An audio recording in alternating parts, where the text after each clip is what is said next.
देखिए अंकल जी, जॉब की तो बात ऐसी है कि मान लीजिए मैं अगर एक साल में 40,000 भी कमाता वहाँ पे, तो लगभग 5 लाख के आसपास का पैकेज बैठता है। और उसमें से दिल्ली एनसीआर या गुड़गांव में सभी जगह रहा हूँ, गुड़गांव, नोएडा, दिल्ली, तो 50% तो खर्च ही हो जाता है। तो 50% भी अगर बहुत हम बचाते हैं तो 2.5 लाख के समथिंग हम साल भर में बचा देते हैं। तो मैं भी यही सोचता हूँ कि अगर मैं यहाँ पे 2 महीने में भी मेहनत कर लूँ, सर्दी के सीज़न में अंडे वाले में, और या भी जैसे होली का सीज़न आ रहा है, तो अगर 2-3 महीने भी अच्छे से मेहनत कर ले तो मैं पूरे साल की कमाई 2 महीने में कर सकता हूँ बड़े आराम से। जय जवान जय किसान दोस्तों, संधू एग्रो फार्म के यूट्यूब चैनल पर मैं डॉक्टर राजवीर सिंह संधू आप सभी का स्वागत करता हूं। दोस्तों, आज हम आए हैं विपिन भाई के फार्म पर, गांव आहरोला, जिला बिजनौर में, जो पेशे से एक इलेक्ट्रॉनिक एंड कम्युनिकेशन इंजीनियर हैं। 10 साल जॉब करने के बाद इन्होंने जॉब छोड़कर अपना देसी पोल्ट्री फार्म का काम शुरू किया और पिछले 1 साल से इसे ये बखूबी कर रहे हैं। आप लोगों की डिमांड आई कि इनके यहाँ की एक दूसरी वीडियो लाई जाए, तो आज हम इनके फार्म पर आए हैं और आज इनसे जानते हैं कि इनका ये देसी पोल्ट्री फार्म का 1 साल का अनुभव कैसा रहा और इन्होंने क्या उतार चढ़ाव देखे। विपिन भाई, बहुत बहुत स्वागत है आपका हमारे चैनल पर। सबसे पहले आप हमारे दर्शकों को अपना एक संक्षिप्त परिचय दीजिए। धन्यवाद। मेरा नाम विपिन चौधरी है। मैं ग्राम आहरोला, पोस्ट बास्टा, डिस्ट्रिक्ट बिजनौर, उत्तर प्रदेश से हूँ।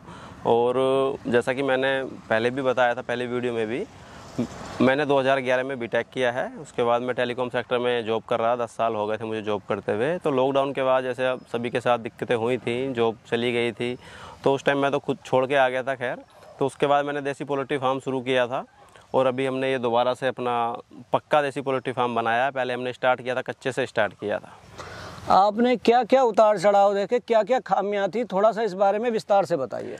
इस 1 साल में मैंने इस देसी पोल्ट्री फार्म में बहुत कुछ सीखा, जो पहली बार में सभी लोग स्टार्ट करते हैं, सीखना पड़ता है। तो मैंने प्रैक्टिकली सारा सीखा है और उतार चढ़ाव तो बहुत हुआ है। एक समय ऐसा भी आया जब हमने पूरा देसी पोल्ट्री फार्म हमारा पहले बर्बाद हो गया था, तो लेकिन उसके बाद फिर से हमने स्ट्रक्चर खड़ा किया है, पक्का खड़ा किया है और दोबारा से बनाया है।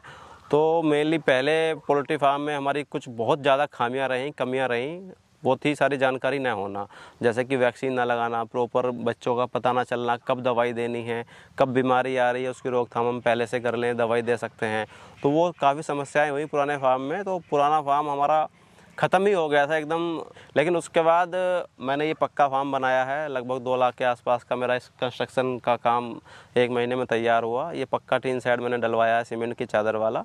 और उसके बाद मैंने लगभग अभी तक इसमें 3-3.5 लाख का इन्वेस्टमेंट कर दिया है, जो बच्चों की खरीद वगैरह है, खुद के बच्चे तैयार किए कुछ उसमें। पहली बार में हमें कुछ पता नहीं था, जानकारी नहीं थी, तो हमने बस स्टार्ट किया कि हमें ये लेयर बर्ड का हमें स्टार्ट करना है अंडे के लिए, कि सर्दी में हमें अंडा बेचना है, उसके हिसाब से हमने किया था। लेकिन हमें पता नहीं था, बस जो लोकल फेरी वाले थे उनसे हमने बच्चा ले लिया। तो जानकारी न होने के कारण उन्होंने हमें FFG का बच्चा पकड़ा दिया था उस समय, जो कि मेनली मीट पर्पज़ के लिए ज़्यादातर लोग यूज़ करते हैं। तो उसकी वजह से हमें काफ़ी घाटा हुआ उसमें। लेकिन दोबारा उस घाटे को भूल के मैंने फिर से जीरो से स्टार्ट किया ये अपना काम। तो इसमें अब मुझे जानकारी हो गई है, A to Z ज़्यादातर सभी चीज़ों का मुझे पता चल गया है, कौन सी ब्रीड है, कौन सी अंडे के लिए है अपनी, कौन सी मीट पर्पज़ से है। तो मैंने दोबारा से ये RIR बर्ड जो हमारा है, इस टाइम पे मेरे पास लगभग 500 बर्ड हैं RIR के, लेयर बर्ड। तो 95% RIR ही है इस टाइम मेरे पास में। तो ये अंडे के लिए RIR मैंने इस बार चूज़ किया है और काफ़ी अच्छा है। जो इसका एग प्रोडक्शन आता है 80 to 90% तक एग प्रोडक्शन हमारा रहता है इसमें। और FFG जो हमारा पहले था उसमें नुकसान की वजह यही थी कि एक तो FFG खाता ज़्यादा है, 125 से 150 ग्राम तक बच्चा डेली खाता है वो, और ये उसके मुकाबले 100-110 ग्राम तक खाता है। और वो बच्चा आपका 6 महीने में अंडे के लिए, कोई भी बर्ड हो, आपका FFG है, कड़कनाथ है, 6 महीने से पहले कोई अंडा नहीं देता है। कहीं कहीं पे हो जाता है 5-5.25 महीने में शुरू हो जाता है, लेकिन प्रॉपर जो प्रोडक्शन आएगा 70 से 80% वो हमारा 6 महीने में शुरू होता है। तो FFG अगर हमने पहले पाला था उसमें नुकसान की वजह वही रही थी कि दाना ज़्यादा खाया। और अभी हमने दोबारा से स्टार्ट किया है, तो सारी चीज़ें समझ के और फार्म भी उसी हिसाब से तैयार किया है, अलग अलग पोर्शन जैसा आप देख रहे हो पीछे वीडियो में। तो ये बीच में बाहर जो फ्री रेंज एरिया मैंने बनाया है उसमें भी 2 पोर्शन बनाए हुए हैं, ताकि एक नस्ल जो मैं अगर आगे चल के चेंज करता हूँ, अभी तो मेरे पास RIR है, FFG लाता हूँ या कड़कनाथ लाता हूँ, तो दोनों को फ्री रेंज में बाहर रखूँ। उधर की बीमारी अगर 1% आने के चांस है तो दूसरे में ना जाए। और उसी हिसाब से अंदर भी मैंने इस फार्म को 45 फुट लंबाई में और 24 फुट चौड़ाई में मैंने बनाया है। तो इसके मैंने 4 पोर्शन अलग अलग कराए हैं। 11-11 फीट की चौड़ाई में 4 पोर्शन अलग से कराए हैं, ताकि हर नस्ल के बच्चे को मैं अलग कर सकूं। तो सारी चीज़ें सीखने के बाद 1 साल के बाद वो उसी हिसाब से तैयार किया है। तो विपिन जी, अभी अभी आपने कहा कि आपको काफ़ी दिक्कतें आई, क्या क्या दिक्कतें आई, थोड़ा सा इस बारे में हमारे दर्शकों को विस्तार से बताइए। मेनली दिक्कत आने का कारण तो था हमारी जानकारी ना होना, और उसमें सबसे बड़ी अहम वजह रही कि हम कहीं से भी बच्चा लेते हैं, वो हम पोल्ट्री फार्म अगर शुरू कर रहे हैं, लेयर के लिए कर रहे हैं, अंडे के लिए कर रहे हैं, तो हम उसी नस्ल का चुनाव करें। अंडे के लिए अगर हमें मुर्गी पालन करना है तो हमें अंडे वाली नस्ल लेनी चाहिए।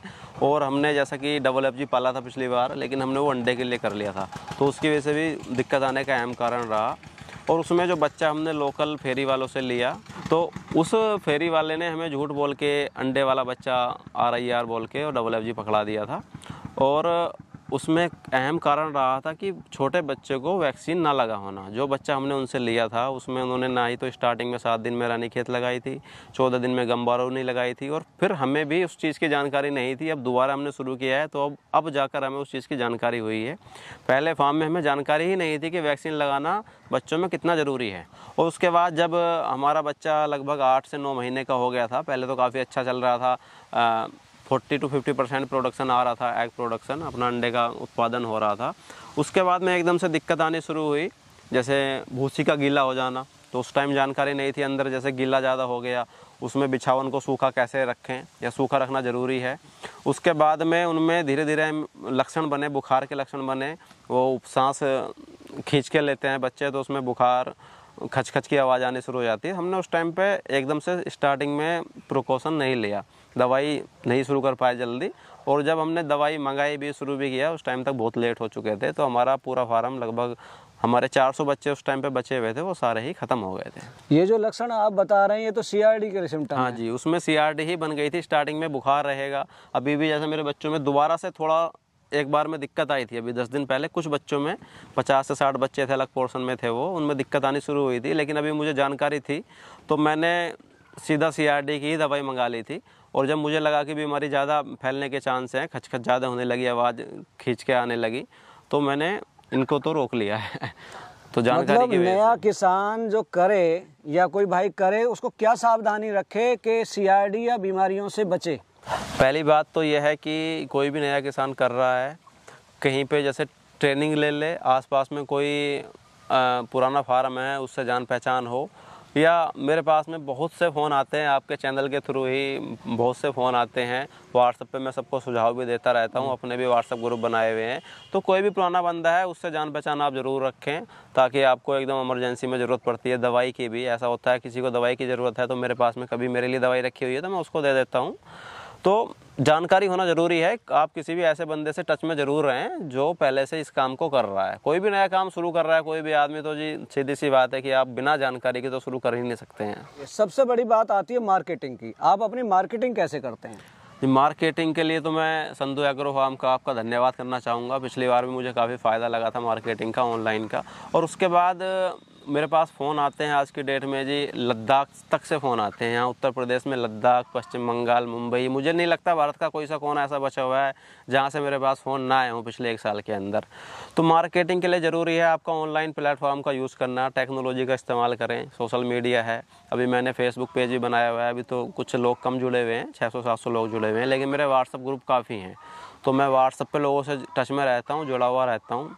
जिसका भी फ़ोन आता है, जिसको कोई डिमांड रहती है, तो उनको मैं अपने व्हाट्सअप ग्रुप का लिंक दे देता हूँ। वो लोग जुड़ जाते हैं और हमेशा हमेशा के लिए वो टच में रहते हैं मेरे साथ में। कभी भी मेरे पास कोई माल आता है, FFG है, RIR है, अंडा है, तो मैं अपने ग्रुप में एक मैसेज डालता हूँ। 4-5 ग्रुप हैं, एक मैसेज डाला, वो सभी मेरे 250 लोगों के पास 2 सेकंड में 1000 से 2000 लोगों के पास मेरा मैसेज पहुंच जाता है।